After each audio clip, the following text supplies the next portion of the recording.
My dear people of God, our readings today from God's holy word has a message for the church as a whole, but also a message for each one of us individually.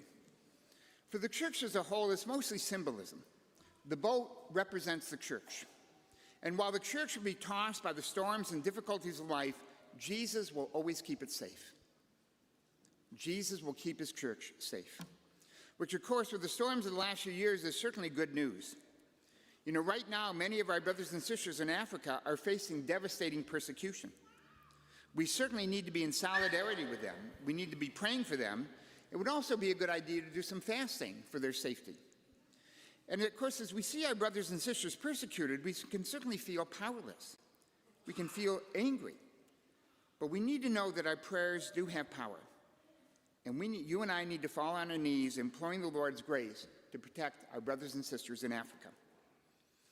Now, this gospel today also has a message about the Pope, the successor of St. Peter.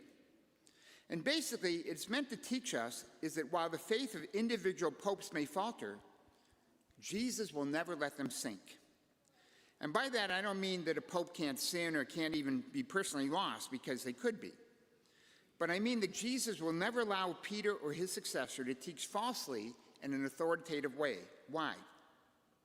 Well, Jesus will always keep their teaching free from error so that you and I will have a sure source to turn to, so that you and I can know the truth that will set us free.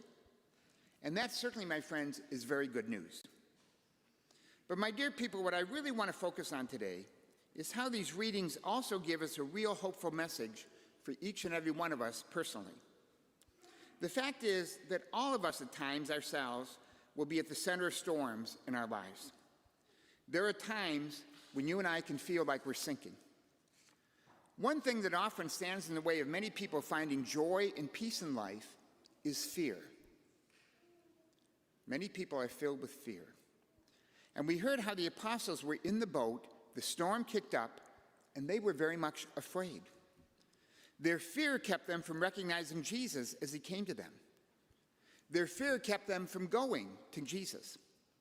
And even Peter, who at first overcame his fears enough to go toward Jesus and walk on water, even he allowed his fears to get the better of him, and he began to falter.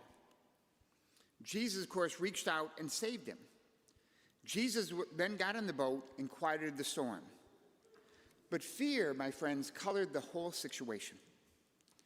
My dear people, there are many times when fear can keep you and I from the Lord. Fear can keep us from living our life fully, where we don't appreciate the wonderful gift of life that God has given us because we're filled with fear. Fear can keep us from living with joy. It can keep us from finding peace. It can even keep us from trying our best. Why? Because we can be afraid of failure, and it keeps us from even trying. We can be afraid of the future, and that fear can paralyze us. We can be afraid for our children. What kind of world are they going to inherit?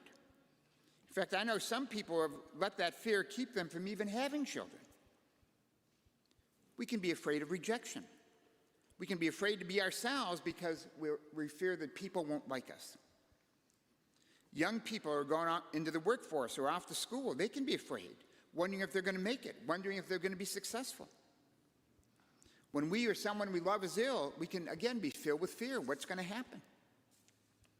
There are so many circumstances in our lives when we're afraid or we feel like we're sinking. There are people in their marriages. You know, some marriages have fallen apart. Even the best marriages, when there's tensions and disillusionment, people can feel all alone. They can feel like they're sinking. There are people who are widowed. They've lost the person who most understood them and was most there for them, and they've suffered loss of hopes and dreams. People can feel overwhelmed at work. They fear for their jobs and how are they going to support their families. There are times when we feel no one understands us. We just feel all alone. And my friends, the same thing was going on to a degree in our first reading today. The prophet Elijah had fled from King Ahaz and Queen Jezebel. Elijah had been faithful to the Lord, and they, especially Jezebel, wanted him dead. And he was very much afraid. Elijah looked at all the people in Israel. He felt that he was the only one to be faithful, that he was the only one who hadn't turned away. Now, that wasn't true. God set him straight. There were 7,000 other people in Israel who had been faithful.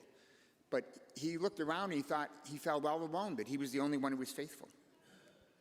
He felt disillusioned. So in despair, he fled to the mountain of God. This, by the way, was the same mountain that Moses had encountered God on. And I want you to notice how God came to him. We're told there was a strong driving wind, but God wasn't in the wind. There was an earthquake, but God wasn't in the earthquake. There was a fire, but God wasn't in the fire. And finally, there was a small whispering sound, and there was God. A small whispering sound. My friends, when you and I feel like we're sinking, like Peter, we need to reach out to Jesus. And we need to know that he's always going to be there for us. Now, that doesn't mean he's going to make it easy. That doesn't mean he's going to make the storm go away for us. But he's always going to be there. No matter what we face, no matter what trials come our way, no matter what difficulties we have to bear, no matter what heartaches we have, Jesus will always be there for us. He will never leave us or abandon us. But it's also important that we realize that he will most likely come to us in small, subtle, quiet ways. One of the most subtle ways he comes to us, of course, is in the Holy Eucharist.